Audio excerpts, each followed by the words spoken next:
We looked at myself, right? And really, I tried to identify and pinpoint the things that are my strengths, but also could be my weaknesses. And when we looked at Chelsea, because again, when you're running a campaign, you need to consider your city and your demographics. They're completely different. You know, I'm not in Newman, where the constituency is mostly white, or I'm in Chelsea, which is predominantly Latino, which is great, right, because I'm Latina. But you also have to consider the cultural values of Latin America, right? There's a lot of machismo that goes on. So all of a sudden, I'm a young girl, I'm Latina, and I have to go ask people to vote. And some people might take it great, and others might not. So of course, that idea lingered. Like, okay, I meet the Latina, great, but I'm a woman. And am I going to deal with a man that's going to think, you know, that's not the role that you should be playing. That's not what women do. But surprisingly, I spun the message, right? And I did it in a way that was really authentic, that really fit in with the people. And I became the daughter, the granddaughter, the sister of my voters. Can we pull these women together who are CEOs, CFOs, attorneys, doctors? How can we pull them together and bring them into one common space and have them talk and network and support other uprising Latinas? And this is new, right? Because it's a new concept. It's I believe there's a lot of networks of Latina professionals and mentors that come together, but never really a network of women that are high up, right?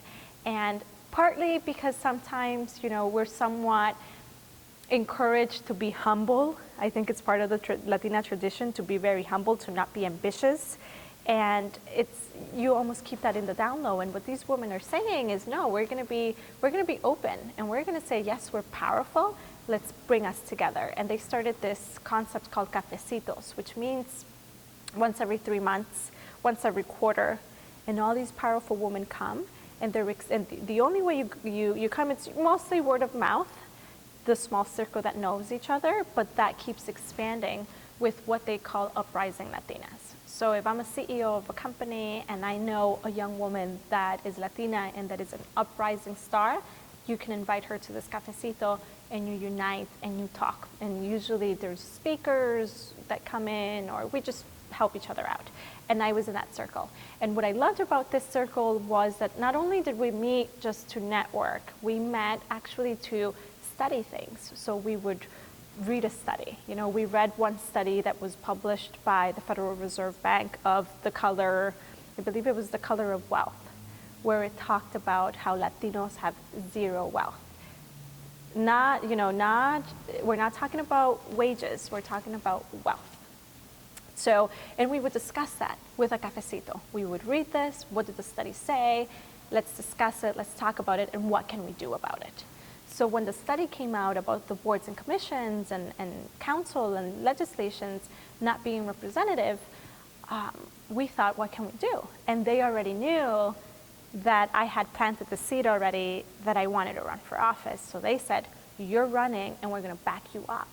And when you look at women like me that are Latina and you ask what are some of the challenges we face, money. You know, and if you want to win an election, you have to have a message.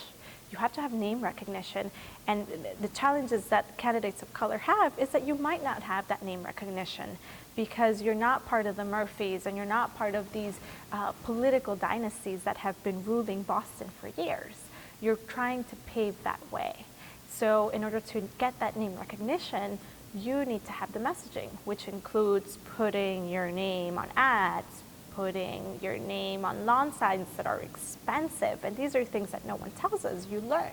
You know, this is how I learned through Emerge. You have to get a lawn sign and it's not going to cost you 50 cents. You're talking thousands of dollars. Where do we get that money from? You know, there's no equity. You know, we don't take the elevator to make it to office. We have to take the stairs. So what these women said is, do it. We will back you up financially. And they did. So, and that's powerful. I think that women are more than capable of running. We're smart, we're sharp. It's just that not a lot of women are coming up to the table. And you shouldn't be asked, you should just do it. You should build that confidence, and you should not be ashamed of wanting to be a politician, wanting power. Because in reality, as women, we see politics as social issues. We are talking and we're changing the dynamic. We're seeing recreation as a part of legislation.